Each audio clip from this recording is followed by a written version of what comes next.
السلام علیکم، کیسے ہیں آپ سب لوگ؟ امید کرتی ہوں کہ آپ سب لوگ خیریت سے ہوں گے۔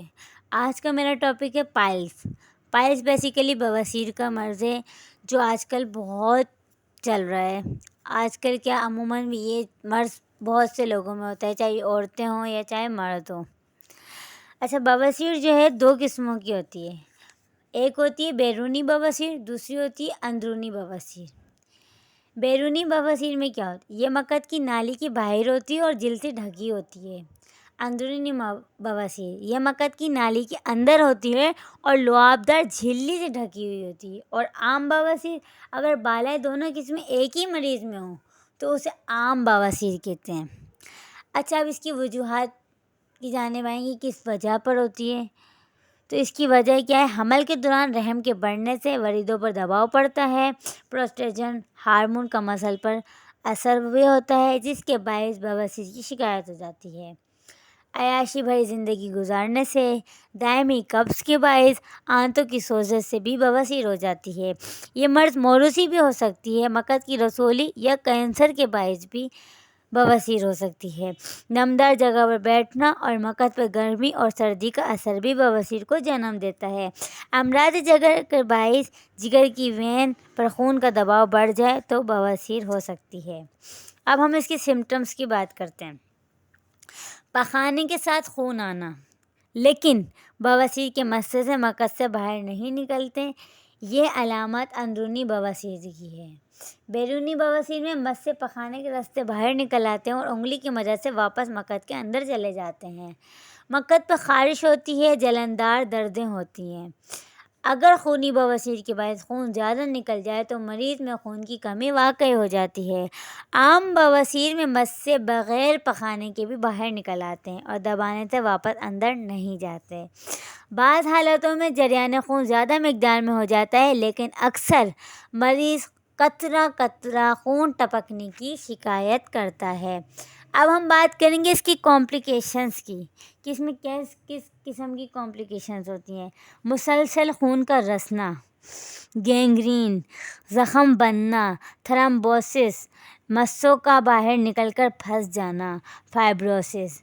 اب ہم اس کی ہومیوپیتھ ٹریٹمنٹ کی طرف آتے ہیں کہ ہمیں ایسی کون سی ہومیوپیتھ میڈیسنز یوز کرنی چاہیے جس میں کارآمد ثابت ہو۔ بات کریں نقصوامے کا ٹھاٹی، رات کو 1 خوراک دی جائے، سلفر ٹھاٹی صبح نہارمو دی جائے۔ کلکیریا فلور 6X بائیو کیمک ادویات میں ہر قسم کی بواسیر کے لیے بہت مفید ہے، مگر دیگر ادویات کے ساتھ ضرور دیں۔ ہائپریکمپرف 1X خونی بواسیر کے لیے بہترین چیز ہے۔ قولون سونیا ٹھاٹی کی بات کی جائے تو یہ دوا خصوصیت کے ساتھ حاملہ خواتین کو دیں۔ حمل کے دوران ہونے والی بواسیر کے لیے اس سے بہتر کوئی اور دوا نہیں ہے۔ ہیمامیلس کی بات کی جائے تو ہیمامیلس کیو یہ دوا خون بواسیر کے لیے بہت کارآمد ہے۔ خون گہرے رنگ کا ہوتا ہے۔ اس دوا کو اندرونی طور پر بھی دیں اور اس کا لوشن یا مرہم بنا کر استعمال کریں۔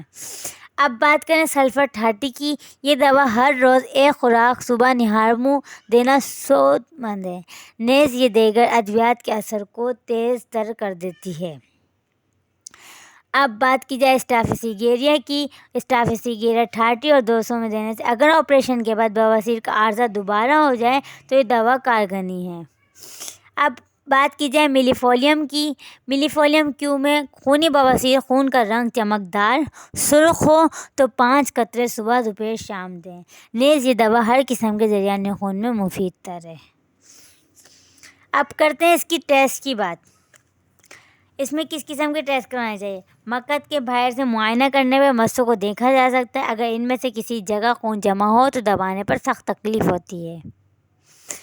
اب میں آپ کو بتاؤں گی کہ اس کی ضروری ہدایت کیا ہے، کہ آپ کو کن کن باتوں پہ عمل کرنا چاہیے۔ بواسیر کے مریض کو کالی مرچ یا لال مرچ، گرم مسالہ وغیرہ کا مکمل پرہیز کرانا چاہیے۔ امیرانہ خوراک اور ثقیل خوراک سے سخت پرہیز بہت ضروری ہے۔ شراب نوشی پر مکمل پابندی لگائیں۔ مریض کو ہدایت کریں کہ نرم گوشت یا اس کا شوربہ، مکئی کی روٹی، پکے ہوئے پھل مثلاً انجیر اور سیب وغیرہ کھائیں۔ بواسیر کے مریضوں کو تازہ ہوا میں سیر کرنی چاہیے اور تازہ ہضم غذا کھانی چاہیے۔ رات کو سوتے وقت سب سے آخر میں گرم پانی کی 1 پیالی ضرور پینی چاہیے۔ بیماری کی شدت میں گوشت سے پرہیز کریں۔ بواسیر کے مریض کو کروٹ کے بل لیٹنے کی ہدایت کریں۔ مریض کو زیادہ پیدل نہیں چلنا چاہیے۔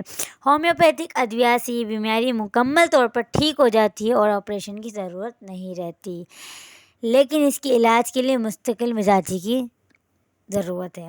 بواسیر کے مریضوں کو ایسے پھل کثرت سے کھانے چاہیے جو چھلکے سمیت کھائے جا سکیں، مثلاً سیب ہو گیا، آڑو ہو گیا، ناشپاتی ہو گیا، آلو بخارا وغیرہ۔ اگر آپ کو میری ویڈیو پسند آئی ہو تو سبسکرائب کریں، لائک کریں اور کمنٹس کریں، اور ڈسکرپشن میں میرا لنک دیا ہے، وہاں مجھ سے رابطہ کریں۔ اللہ حافظ۔